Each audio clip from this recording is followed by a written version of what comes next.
Vamos a dar inicio a la elección pública extraordinaria que con motivo de asumir las nuevas autoridades de la Honorable Academia Nacional de Medicina.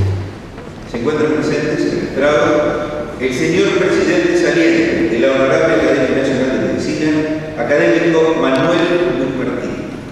El señor presidente entrante de la Honorable Academia Nacional de Medicina, académico Marcelo Pizarro. Señor presidente de la Honorable Academia Nacional de Educación, académico Guillermo Jaín Echeverri. El señor decano del Cuerpo Médico Forense, doctor Luis Mario Ginesín.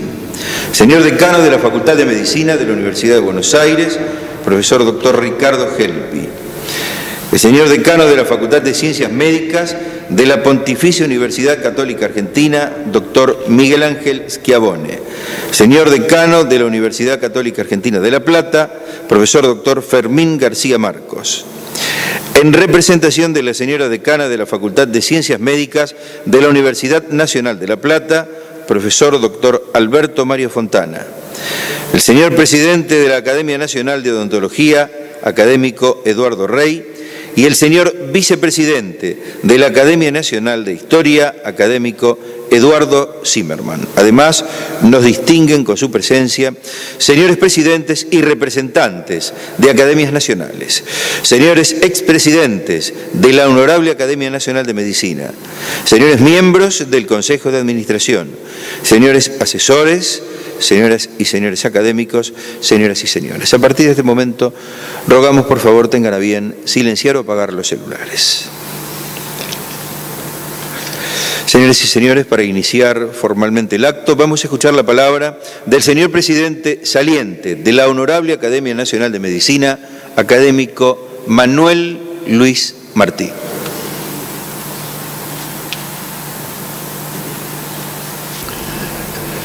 Señoras y señores académicos,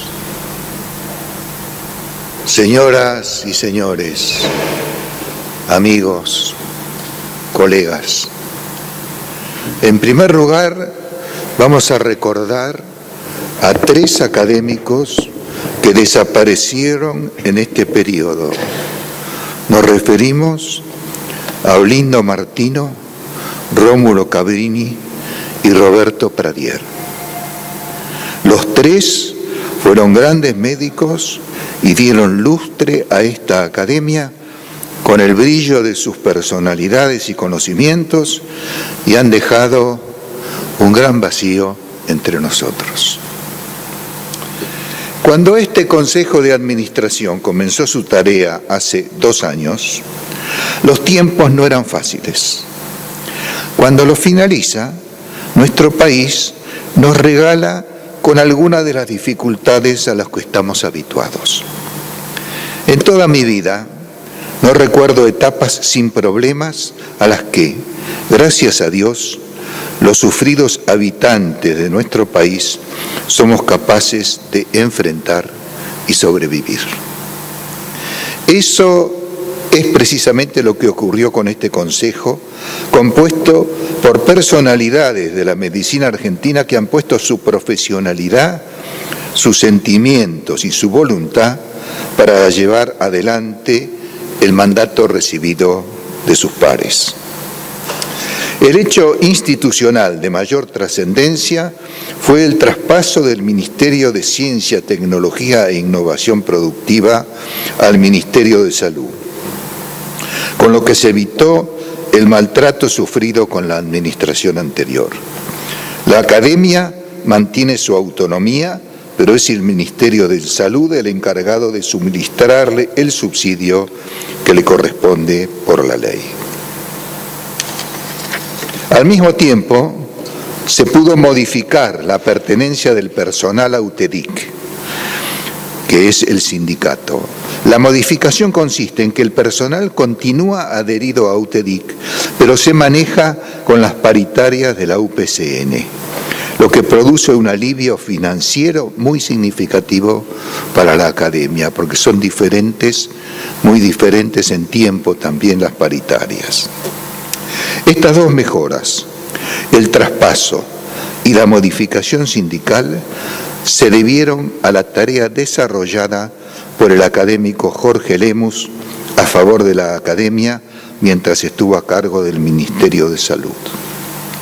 Además, concretó una importante donación para el Instituto de Investigaciones Hematológicas y para el Consejo de Certificación de Profesionales Médicos. Desde el punto de vista de la representación institucional, la Academia ha tenido una etapa de gran actividad. Por indicación del académico Eduardo Charrot, la Academia se asoció al IAP, el International Academy Partnership, una institución con vigencia en todo el mundo que reúne a las academias de medicina y tiene una influencia reconocida en los gobiernos y las instituciones internacionales. El académico Jorge Neira representó a la Academia Nacional de Medicina en el IAP y merced a su trabajo, nuestra academia pertenece al comité ejecutivo de esta asociación. La ALANAM es la Asociación Latinoamericana de Academias de Medicina, España y Portugal. En este periodo le correspondió la presidencia a nuestro país. La asociación cumplió 50 años. La Academia es miembro fundador, representada hace medio siglo por el académico Esteves Balado. El aniversario fue festejado en Bogotá y los académicos Antonio Raúl de los Santos y Juan Antonio Macei fueron conferencistas en esa reunión. ALANAM y la Real Academia Nacional de Medicina de España pusieron en marcha un plan de sumo interés y trascendencia: la realización de un diccionario panhispánico de términos médicos. La idea comenzó en la Real Academia Nacional de Medicina de España y cuenta con el apoyo de la Real Academia Española, la de la lengua. Todas las academias de habla hispana están involucradas en el proyecto. Hubo reuniones en Madrid, Boston y Bogotá, y en este año habrá una en Buenos Aires. La tarea es laboriosa, pero está adelantada. Ya se alcanzó la letra P. La obra contará con las diferentes acepciones y usos que tienen los términos médicos en los distintos países hispanoparlantes. El objetivo es mantener el español médico para los 500 millones de personas que hablan nuestro idioma. Al ocupar la presidencia de la asociación, le corresponde a la Academia Nacional de Medicina organizar el congreso que reúne a las academias que le integran. Los temas del mismo son atención primaria de la salud y cáncer, sus aspectos epidemiológicos y socioeconómicos. El congreso se desarrollará en nuestra academia los días 11, 12 y 13 de octubre de este año. La academia tuvo además la responsabilidad de organizar los encuentros que tuvieron lugar en Buenos Aires con las Academias de Medicina de Río de Janeiro y la Academia Nacional de Medicina del Uruguay. Con esta última hace más de 2 décadas que nos reunimos alternadamente en Buenos Aires y en Montevideo. En ambos encuentros hubo un alto nivel en las comunicaciones y se desarrolló un fraternal encuentro entre colegas de estos dos países limítrofes. Una de las actividades de gran interés son los encuentros interacadémicos que comenzaron en el año 2013 a instancias del académico Fortunato Benaim, que gracias a Dios lo tenemos aquí con nosotros esta tarde. Los mismos tienen por objeto reunir a las academias nacionales para que den su opinión sobre temas de interés para el país. El año 2017 la reunión de 15 academias nacionales fue sobre el tema Academias y el futuro de la investigación universitaria y se realizó en el aula magna, que tuvo una nutrida concurrencia. La disertación del representante de nuestra academia, el académico Eduardo Charró, fue una de las de mayor relieve. Este año el tema versa sobre academias, conocimiento y sociedad y se llevará a cabo el 6 de noviembre en el aula magna. Es la 7ª reunión interacadémica. En esta oportunidad han sido invitadas todas las academias nacionales, que son 18. Estas reuniones permiten por primera vez un intercambio real entre las distintas academias que pueden manifestar sus puntos de vista sobre temas de trascendencia para el país. El Instituto de Investigaciones Epidemiológicas ha trabajado en forma intensiva con la dirección del académico Jorge Lemus y la colaboración muy eficiente del doctor Roberto Chuit y la doctora Zulma Ortiz. Los doctores Gonzalo Rubio y Agustín Falco, por su parte, han coordinado las reuniones organizadas por la academia para la redacción de los consensos para el tratamiento de diversas enfermedades neoplásicas. El boletín de la Academia, cuyo primer número es del año 1822, se comenzó a distribuir online con la impresión de 20 ejemplares para archivo e intercambio. Al mismo tiempo, a instancias del académico Massey, que lo dirige, se comenzó con la distribución online de una newsletter que se envía a los académicos y a numerosas instituciones y cumple con la tarea de informar acerca de las diversas actividades de la academia. La academia ha estado presente en el ámbito público a través de sus declaraciones que se distribuyen a los medios de comunicación y a diversas instituciones, que son declaración sobre el cambio climático y educación con el IAP, acerca del nuevo proyecto de trombofilia en trámite parlamentario, violencia en ámbitos médicos, cátedra universitaria sobre el aborto, una convocatoria a la acción para mejorar la reproducibilidad de la investigación biomédica por las academias miembros del IAP para la salud y otras sobre el aborto. Una de las mayores preocupaciones y ocupaciones de este Consejo de Administración es el Instituto de Investigaciones Hematológicas, el IEMA, el más importante centro de investigación y de atención hematológica de nuestra ciudad, con 62 años de existencia, uno de los orgullos de esta academia y por el que han pasado muchos de los especialistas en hematología que ejercen su profesión a lo largo del país y del extranjero. Gracias a la transferencia al Ministerio de Salud, la residencia del instituto se pudo actualizar.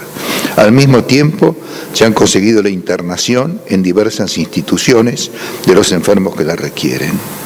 Con el director del instituto, el doctor Salvador Bruno, y el administrador de la academia, licenciado César Augusto Menéndez, se planificaron acciones que mejoraron el futuro.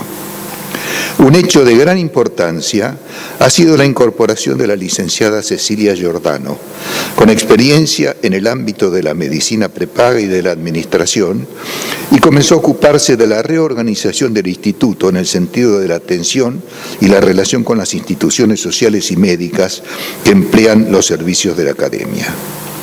En este sentido, la donación efectuada por el Ministerio de Salud para la actualización del instituto a través de nuestro académico Jorge Lemus, a quien la academia reconoce como uno de sus grandes benefactores, fue destinada a la renovación de los consultorios externos que funcionaban en ámbitos envejecidos y de muy poco atractivo para médicos y pacientes. La academia tiene este edificio nuevo tiene 75 años, es del año 42, pero la piedra fundamental es del año 29, es decir que los planos y los proyectos son anteriores, por eso es que es en realidad, desde el punto de vista estético y arquitectónico, un poco atrasado. Piensen que en ese mismo año se inauguró la Facultad de Medicina, que es realmente una atractiva construcción modernista. Por consejo del académico Edgardo Young, la obra fue otorgada al arquitecto Carlos Barros, profesional de acreditada nombradía en el campo de la arquitectura hospitalaria, quien está llevando adelante el proyecto en tiempo y forma. Es probable que para el mes que viene esté terminado la obra de los consultorios. Ya se encuentra en funcionamiento el ala de oncohematología y en muy poco tiempo se concluirá con la obra de los consultorios de clínica hematológica. De esta forma, se podrán ofrecer servicios de atención con una infraestructura acorde con los tiempos y con los avances de la medicina. Una importante donación de la sucesión Dentone permitió la adquisición de instrumentos de mucho valor para la tarea del instituto. El objetivo que puso por delante esta administración fue la autofinanciación del Instituto de Investigaciones Hematológicas, de acuerdo con los servicios que puede otorgar y el alto nivel de sus profesionales. La Academia además codirige con el CONICET el Instituto de Medicina Experimental, el IMEX, que tiene una significativa e importante producción científica.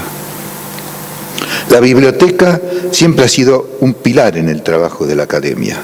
En estos últimos tiempos, con el avance de la informática, se ha modificado su tarea. Hay menos concurrentes, pero la página web recibió 65.798 visitas. El director de administración, licenciado César Menéndez, siempre dispuesto, ha sido un ejemplo por la tarea realizada. Lo mismo podemos decir del doctor Luis Eiredos, que es el encargado del personal de esta academia. En el local que perteneciera a la Fundación Maiza, hoy desaparecida, la Academia tiene en alquiler un local acetro, un instituto dedicado a la terapia radiante. En este año se ha comenzado un nuevo contrato que beneficia a la Academia, que además recupera 3 ámbitos en el primer piso que tendrán su destino en poco tiempo. En el subsuelo, como se sabe, se encuentra un servicio de PET alquilado por la Fundación Centro Diagnóstico Nuclear, que realiza tareas de gran responsabilidad en el diagnóstico de enfermedades oncológicas. No se puede concluir esta reseña sin señalar que nada podía haber sido llevado al buen éxito sin la tarea continuada y brillante de las secretarias señoras Silvia Tenconi, Silvia Sempé y Virginia Viegas, dispuestas siempre a la colaboración eficiente y a la entrega generosa. Lo mismo cabe para la secretaría académica con Ana Inés Auregui, Nancy Cruels y Matías Alcuri. La señora Mariluz Giorgetti se ocupó eficazmente de las publicaciones y del archivo de los académicos.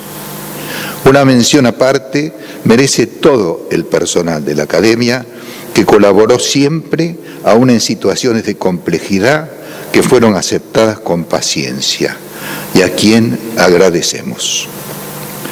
Por mi parte, lo que puedo agregar es que en estos 10 años que he pasado en el Consejo, desde el cargo de secretario de Actas ofrecido por el académico Roberto Arana hace justamente una década, han permitido que colabore con toda mi voluntad para el engrandecimiento de esta gran institución que es la Academia Nacional de Medicina y que ocupa una gran parte de mi vida. Una tarea como esta no es obra de una persona y tuve la fortuna de contar con un consejo de administración sobresaliente. El vicepresidente Marcelo Elizari, que será nuestro presidente a partir de hoy. El secretario general Antonio Raúl de los Santos. Nuestro malogrado tesorero Rómulo Cabrini y su reemplazante Mercedes Weisenbacher. Y Juan Antonio Masay como secretario de Actas. Todos ellos de brillante trayectoria y de entrega completa a su trabajo, el que continuarán en la próxima administración. Este cambio tiene varias facetas, para mí por lo menos. El abandonar el Consejo de Administración luego de haberlo ocupado por muchos años genera una cierta tristeza y al mismo tiempo un cierto sentimiento de liberación. El saber que tendré más tiempo para mí y para mi familia. El tener el convencimiento de haber dado lo que pude y de haber recibido un estímulo enorme para mi existencia. Un regalo que no tiene precio. Muchísimas gracias a los que han colaborado con esta humilde tarea para mantener el alto el nombre de la Academia Nacional de Medicina. Muchas gracias. Señoras y señores, en este momento el académico Manuel Luis Martí hará entrega del diploma y de la medalla al señor presidente entrante de la Academia Nacional de Medicina, Marcelo Elizalde.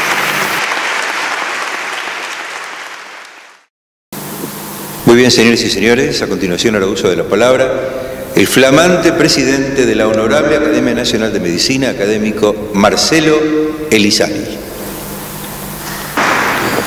Muchas gracias, buenas noches para todos, autoridades presentes, señoras y señores académicos, colegas, señoras y señores, incluidos algunos pacientes que veo en la audiencia. En principio, debo agradecer al doctor Martí la posibilidad, ¿no es cierto?, de estar ocupando este sitial, una de las más altas distinciones de nuestra profesión. Mi anhelo es mantener los mismos niveles de excelencia que tuvo la conducción de la Academia bajo su presidencia. Deseo agradecer además a las señoras y señores académicos de esta corporación por haberme elegido para este cargo, que he aceptado con pleno conocimiento de su significado, asumiendo el compromiso de cumplir con responsabilidad y dedicación las obligaciones que ello implica. Para lograrlo contaré con el soporte de un calificado Consejo de Administración, el académico Antonio Raúl de los Santos como vicepresidente, el académico Juan Antonio Macei como secretario general, la académica Mercedes Weisenbacher y María Marta Elizalde en tesorería, y finalmente el académico Miguel Podestá como secretario de actas.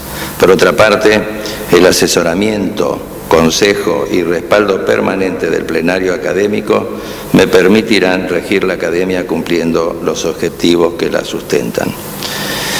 Este año la Academia Nacional de Medicina cumple 196 años desde su creación en abril de 1822, fecha en la que el general Martín Rodríguez, gobernador de Buenos Aires, y su ministro de Gobierno y Relaciones Exteriores, Bernardino Rivadavia, redactaron el decreto que la creaba.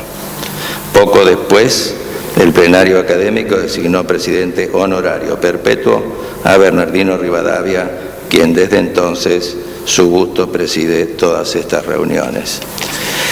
En el año 2008, durante la presidencia del académico Roberto Arana, recibí la distinción de ser incorporado como miembro de número de la Academia para ocupar el sitial del distinguido endocrinólogo Enrique B. del Castillo, que había quedado vacante por el fallecimiento de Carlos Alberto Bertolazzi en la especialidad cardiología. Mi incorporación como miembro de número de esta corporación y el motivo que hoy nos convoca son distinciones trascendentes en mi vida. Hechos tan importantes inevitablemente me obligan a analizar y reflexionar sobre las circunstancias que me han permitido estar hoy frente a ustedes. Una rápida mirada a mi pasado y el camino recorrido como ser humano y como médico me indican que he sido una persona muy afortunada, en donde la conjunción de génesis y ambiente aunaron la vocación, el azar y las oportunidades. Mi infancia y adolescencia transcurrieron en ambientes rurales en la provincia de Neuquén. En el año 37 mis padres, maestros de escuela, se radicaron en un desolado y salvaje paraje llamado Las Horquetas, en zona indígena, cuando yo solo tenía 3 meses de edad, y un hermano mío 2 años. El paraje Las Horquetas está ubicado entre Piedra del Águila y Junín de los Andes. Mis padres, Celestino y María Luisa, cometieron esa misión ejerciendo la docencia y la asistencia social con pasión y abnegación. Obtuvieron el apoyo del Ministerio de Educación para alimentar y vestir a los alumnos que concurrían a la escuela. 6 años después, el Ministerio les concedió el traslado a Colonia Centenario para vivir en otra escuela a orillas del río Neuquén.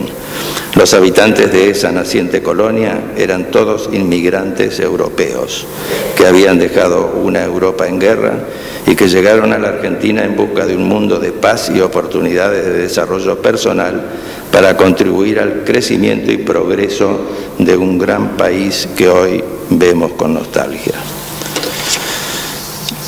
Después crecí en el valle del río Neuquén y aprendí de los colonos y chacareros las tareas que ellos realizaban, ¿no es cierto? Y allí pude apreciar el espíritu de sacrificio, la cultura de trabajo, la honestidad y moral intachable que abundaba y me marcaron y dejaron en mí una impronta imborrable.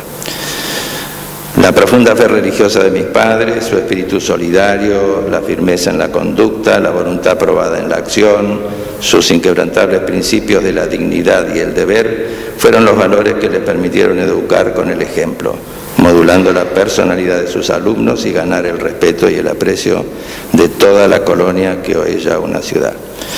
Por su obra, el Ministerio de Educación honró a mi padre dando el nombre Celestino Elizari a la escuela que originalmente se la identificaba como escuela número 125. Mi educación secundaria la realicé en la ciudad de Neuquén, en un colegio mixto nacional y comercial. ¿Cuál fue el comienzo de mi vocación? Ella se despertó en la adolescencia cuando visitaba a mi tío Ireneo Elizari Zabalza, médico rural radicado en Río Colorado, Río Negro. Su cultura, su claro intelecto, su destreza quirúrgica, su abnegación, generosidad y el reconocimiento de sus pares y pacientes despertaron mi admiración y la firme convicción de seguir sus pasos. En el año 55 me trasladé a Buenos Aires e ingresé en la Facultad de Medicina de Buenos Aires, precisamente cuando la universidad recuperaba su fisonomía tradicional después de varios años de vejación e ignominia. Mientras vivía en pensión, costé los gastos de la misma y de los estudios, trabajando en las épocas de recesión de la facultad, en Neuquén, en la cosecha de la manzana, tenía un servicio de inyecciones a domicilio y luego, cuando ya estaba más adelantado en la carrera, realizando prácticas. En la carrera tuve el privilegio de estar frente a maestros de la talla de Usey, Estopani, Braun Menéndez, Muniz, de Robertis, entre otros grandes de la medicina argentina. A continuación me voy a referir al lugar que estoy ocupando, ¿no es cierto?, que es el sitial que ocupaba el doctor Carlos Bertolazzi. Seguramente muchos de ustedes lo conocieron o hablaron o oyeron hablar de él. Su fuerte personalidad infundía respeto y despertaba el afecto de quienes lo trataban por su calidez, su inteligencia y su vehemencia en la forma de ser. Lo conocí en el año 60 cuando ingresé al pabellón de cardiología Luis Inchauspe en el año 1960, perdón. En el año 64 pasó al servicio de cardiología del Hospital Argerich, en donde sucedió en la jefatura a Fernando Batle, otro notable cardiólogo. Alcanzó logros trascendentes con impacto y proyección asistencial y en la salud pública. Fue el creador de la primera unidad coronaria en Latinoamérica en un hospital público. Su obra científica y educacional culminó con la edición de varios libros y en particular el libro Cardiología 2000, lectura obligada de los cardiólogos de habla hispana. Por esta obra recibió el Premio Nacional de las Artes en el año 2000 y, entre otros reconocimientos, el de Ciudadano Ilustre de la Ciudad de Buenos Aires. Los primeros indicios de la cardiología en nuestro país se remontaron al año 1901, cuando Abel Ayerza describe el cuadro de insuficiencia cardíaca asociado con enfermedad pulmonar, patología que fue denominada cardíacos negros y hoy conocida como enfermedad de Ayerza.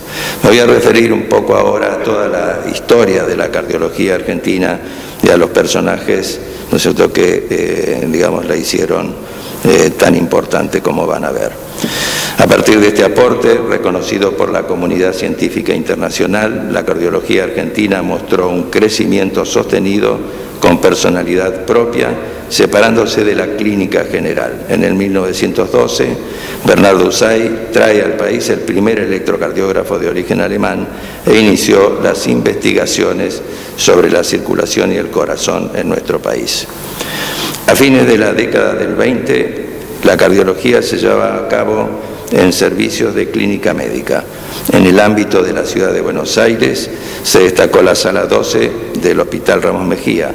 Su jefe, Rafael Bullrich, designado en el año 1930, tenía como principales colaboradores a los doctores Eduardo Braun Menéndez y Blas Moya. Un hecho saliente en esta etapa fue la realización del primer cateterismo cardíaco en América y tercero en el mundo por los doctores Pedro Cosio e Isaac Berkonsky en el año 1932. En 1934, Blas Moya y Eduardo Braun Menéndez crearon la Revista Argentina de Cardiología de publicación mensual y una de las primeras en el mundo en cardiología, con traducción de los resúmenes al inglés, alemán y francés. Esta revista era citada en la bibliografía de los trabajos científicos de todo el mundo. Tanto Bullrich como Arrillaga, Oscar Orías, Fernando Usay eran frecuentes, ofrecían sus escritos frecuentemente a esta revista. En 1937 se crea la Sociedad Argentina de Cardiología con Pedro Cosio y Antonio Batro como secretarios, Blas Moya y Alberto Tacchini como vocales, Eduardo Braun Menéndez como tesorero y Oscar Orías como delegado. Así nació una de las sociedades científicas más importantes del país. En el año 1946 se inauguró oficialmente el pabellón de cardiología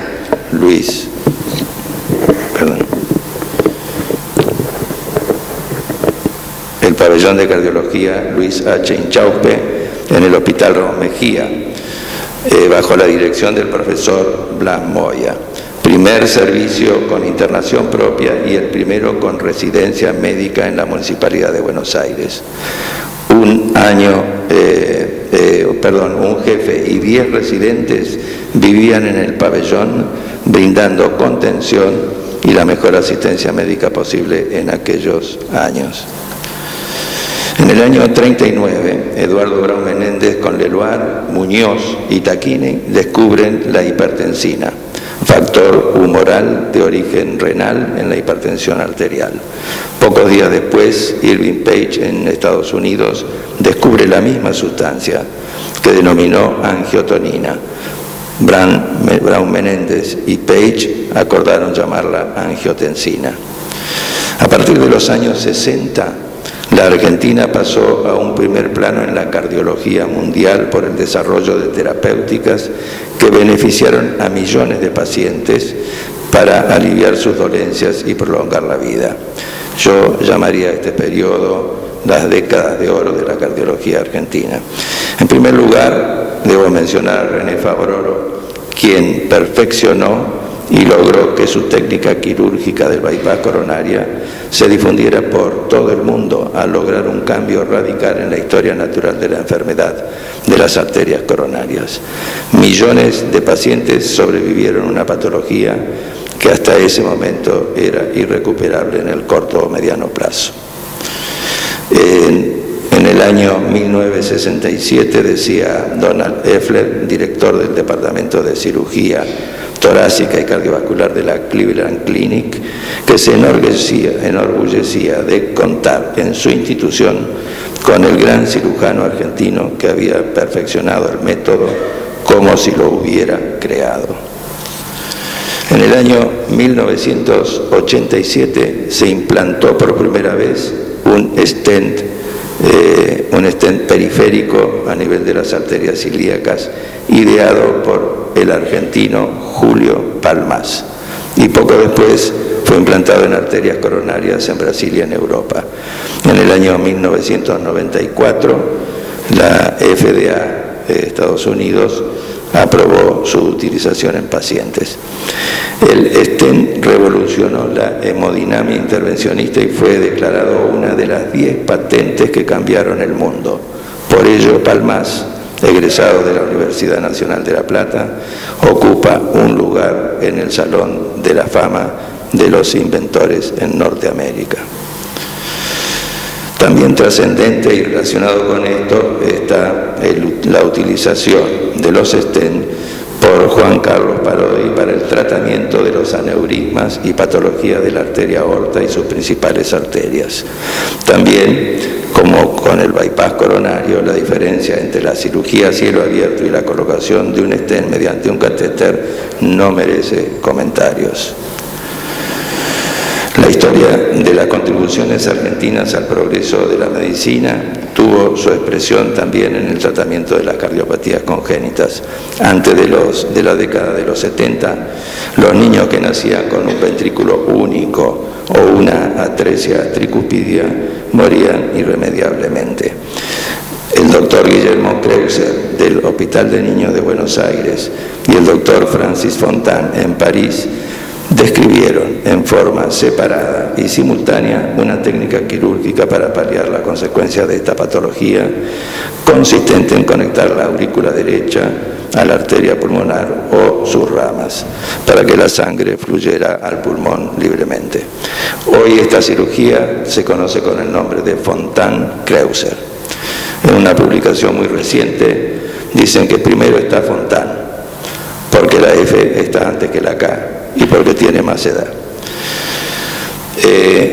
Otro argentino, el doctor José Luis Navia, en la Cleveland Clinic, acaba de crear una válvula para reemplazar o para implantar en la posición de la válvula tricúspide. Realizó 15 implantes exitosos hasta la fecha. Aquí también la genética, porque digamos el académico José Antonio Navia es también cardiólogo, la inteligencia y la oportunidad han fructificado en este progreso médico que también lleva la firma de un argentino y seguramente pronto se transformará en un valioso recurso terapéutico. Otro argentino, Adolfo Bold, graduado en la Universidad de Córdoba y doctorado en la Universidad de Ottawa, Ontario, Canadá, sorprendió a la comunidad científica al descubrir que las aurículas cardíacas tienen una función endocrina por su capacidad de liberar 2 polipéptidos, el factor natriurético auricular y el péptido natriurético cerebral, que son 2 hormonas que se producen en el corazón. Menciono también a Juan Carlos Casqui, ex residente de nuestro servicio en el Hospital Ramón Mejía, radicado en Londres, quien realizó estudios sobre la fisiopatología de la insuficiencia coronaria. Sus aportes se difundieron en todo el mundo al definir una nueva entidad en la patología coronaria, el síndrome X. Hasta aquí hemos visto que la cardiología argentina, de la mano de protagonistas emblemáticos, ha generado progresos de alto impacto en la salud pública con proyección mundial. He dejado para el final las contribuciones de la Escuela Argentina de Electrocardiología a la cual he tenido el honor de pertenecer. Para nuestra escuela, el electrocardiograma fue siempre el punto de partida para la investigación de alteraciones que aún no tenían una explicación satisfactoria. En la búsqueda de resolver esas incógnitas, se elaboraba una hipótesis para encontrar la explicación del fenómeno a través de la profundización de los estudios clínicos y comprobaciones experimentales para llegar a conclusiones esclarecedoras que fructificaban en aportes al conocimiento reconocidas por la comunidad científica internacional. Uno de los aportes que hizo la escuela es una lista de 12 temas diferentes, todos, digamos, originales en cuanto a, digamos, su significado. Voy a mencionar solamente 2 o 3. Uno se refiere al estudio de la anatomía del sistema de conducción cardíaco. Hasta los años 60 se pensaba que en el corazón había solamente 2 terminales, uno que iba al ventrículo derecho y otro al ventrículo izquierdo, y por lo tanto se hablaba de bloqueos de rama derecha y rama izquierda. Pero había una cantidad enorme de electrocardiogramas que no se podían explicar, ¿no es cierto? Y se hacían en ese momento diagnósticos erróneos. ¿A qué se debía esto? A que en el ventrículo izquierdo, en vez de haber un solo fascículo, había 2, y el bloqueo de cada uno de estos fascículos producía imágenes electrocardiográficas que eran interpretadas de cualquier manera. Es decir, un bloqueo de un fino fascículo se interpretaba como un agrandamiento cardíaco.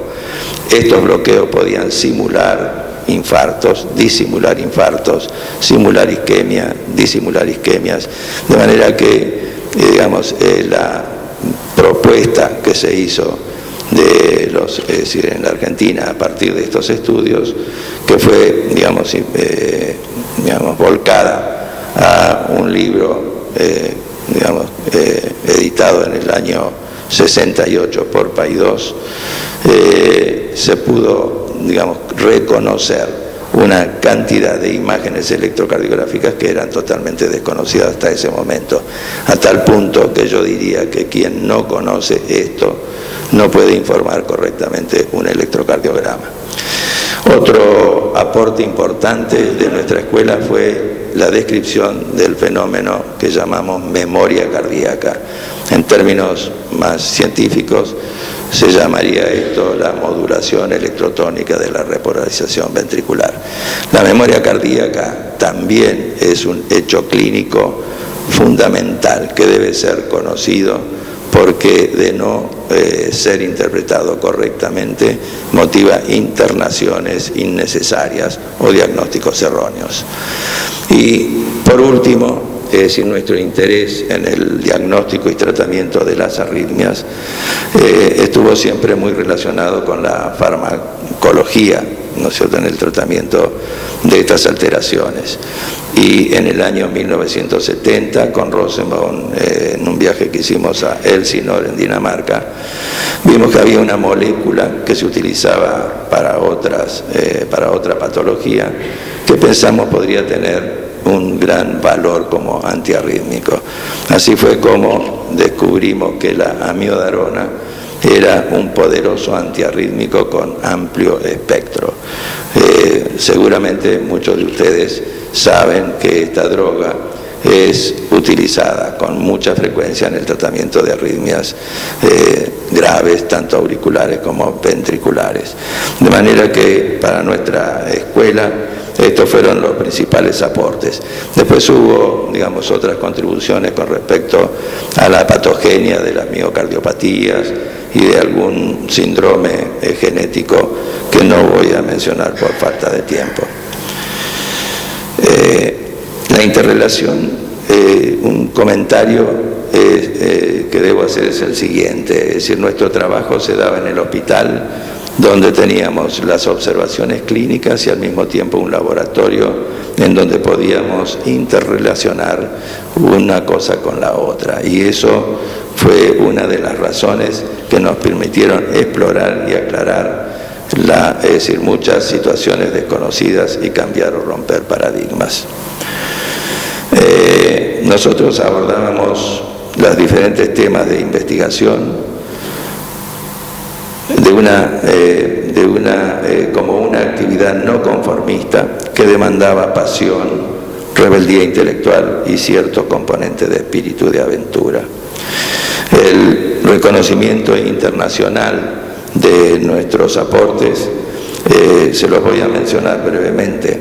En un artículo de la American Journal of Cardiology de Hermann Hooley decía: el impacto de los estudios y aportes argentinos, los descubrimientos y nuevos conceptos fueron incorporados a todos los libros de texto de la especialidad y citados de manera permanente en la literatura médica.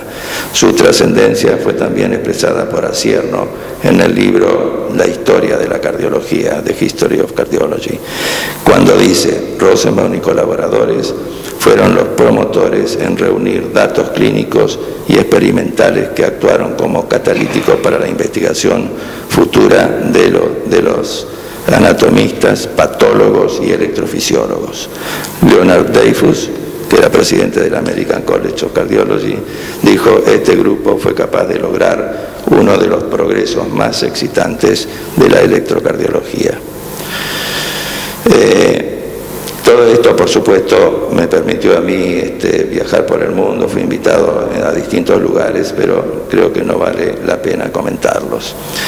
Lo que sí voy a comentar, y es un poco insistiendo, es de qué manera se realizaban las investigaciones en nuestra escuela.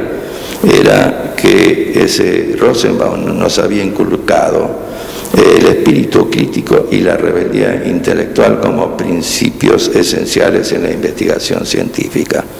Y este concepto, que fue magníficamente expresado por José Ingenieros en su libro, decía: las fuerzas morales, en el libro Las fuerzas morales decía: las artes y las letras, la ciencia y la filosofía, la moral y la política deben todos sus progresos al espíritu de rebeldía. Los domesticados gastan su vida en recorrer las sendas trilladas del pensamiento y de la acción, venerando ídolos y apuntalando ruinas. Los rebeldes hacen obra fecunda y creadora, encendiendo sin cesar luces nuevas en los senderos que más tarde recurrirá la humanidad.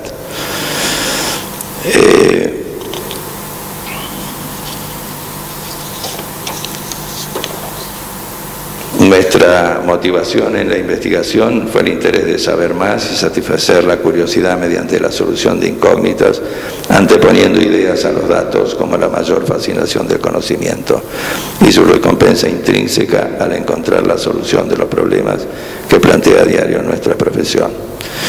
Dos palabras con respecto a las sociedades científicas. Yo pasé por la Sociedad Argentina de Cardiología en el año 94 como presidente y debo resaltar la función que cumplen las sociedades científicas en la formación de los médicos y en la especialización, en este caso, en la cardiología. De esta manera, las sociedades cumplen un papel de particular importancia en el desempeño profesional, inculcando la calidad de los cuidados médicos sobre la base de sus principios fundamentales, centrados en la persona, teniendo en cuenta sus preferencias y necesidades. Por desgracia, serias distorsiones en nuestro sistema médico impiden que, a pesar de contar con médicos que podemos calificar como muy buenos o ideales, no pueden ejercer la profesión de manera equitativa, respetando el principio de autonomía del paciente. La universidad tiene también un papel decisivo en la formación científica y humanística del médico para moldear profesionales bien preparados y aptos para cumplir con decoro la función social que les espera. Desafortunadamente, el proceso educativo en Argentina presenta falencias desde sus primeros peldaños. De esta situación no saldremos mientras los gobiernos no comprendan que invertir riqueza en educación significa crear riqueza material y espiritual. Creo que estas son palabras que habrá dicho en algún momento el doctor Guillermo Jaime Echeverri. Otro aspecto que quiero comentar es el siguiente: la globalización de los consumos culturales, de los hábitos, de los modelos de conducta se han instalado de manera brutal e indiscriminada, provocando una aparente homogeneización de esas conductas por encima de las particularidades regionales. Del mismo modo, la tecnología y la producción científica generada en los países desarrollados forma parte del imaginario cultural y científico que se disemina sin fronteras.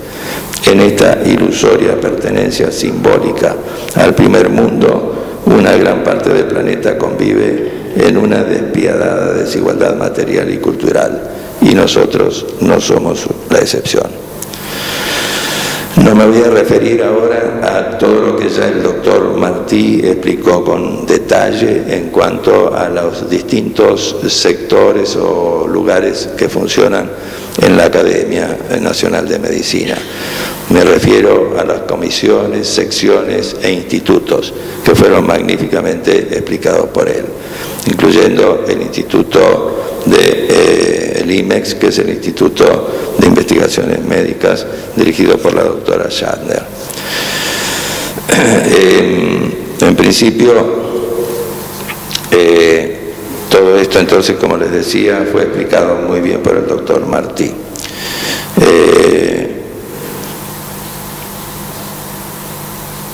Muy bien. También comentó el doctor Martí la relación que tiene la Academia de Medicina con la Asociación Latinoamericana de Academias de Medicina y la reunión que se va a realizar acá en octubre para tratar el tema atención primaria de la salud y cáncer.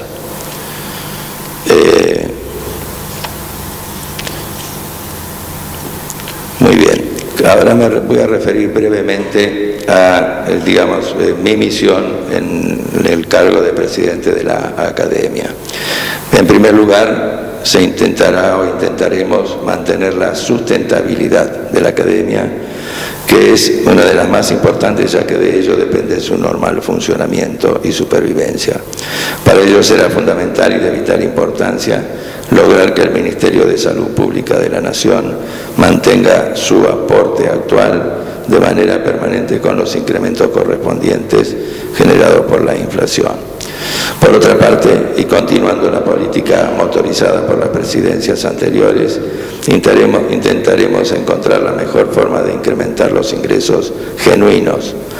Para ello, presencia, diálogo permanente con todos los niveles que hacen al funcionamiento de la Academia y el asesoramiento permanente del Consejo de Administración permitirán afrontar los múltiples problemas que se suscitan a diario.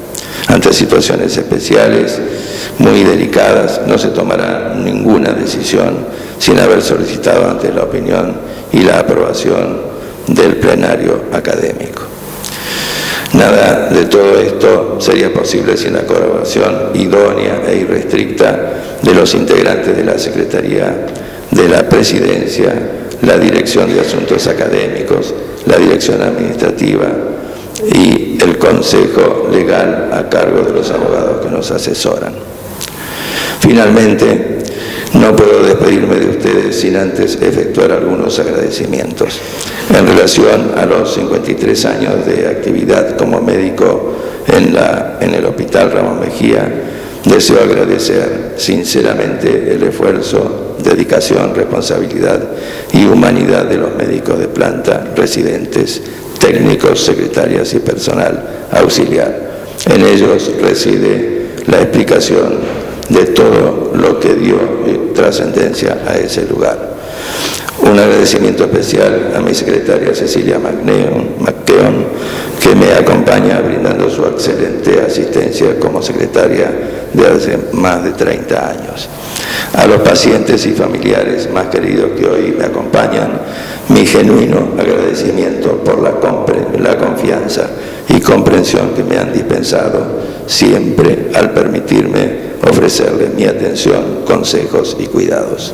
El reconocimiento de los pacientes es sin duda la mayor recompensa que un médico puede imaginar. Más allá de los reconocimientos académicos, en lo personal y afectivo he recibido los mejores premios que me otorgó la vida. Mis 4 hijos, María Amalia, Ignacio Víctor, Julián Marcelo y Pablo Ezequiel. María Amalia, que ha seguido mis pasos como cardióloga especializada en cardiopatías congénitas, es un motivo de orgullo para mí por su sensibilidad, inteligencia, criterio médico y responsabilidad ética. De su matrimonio con Pablo Guimaraes, mis amorosas nietas Martina y Victoria. De Ignacio y Pablo con sus cónyuges Chiara e Irena, que viven en Europa, otros 3 nietos, Teo, Irene y Marco.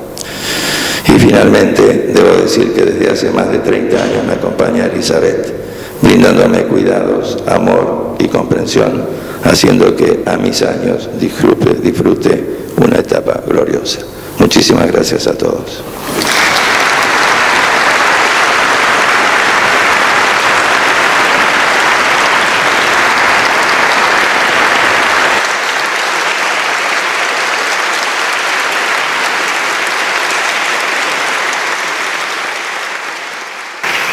Muy bien, señoras y señores, antes de concluir con el acto y a quienes deseen saludar en el estrado al académico Elizari, les sugerimos ingresar por este sector del escenario y descender por el opuesto. Muy bien, de este modo vamos a dar por concluida la sesión pública extraordinaria donde han asumido las nuevas autoridades de la Honorable Academia Nacional de Medicina. Han sido muy amables en acompañarnos. Muy buenas noches y los invito a que el último aplauso sea en homenaje al señor presidente, el académico Marcelo Elizari.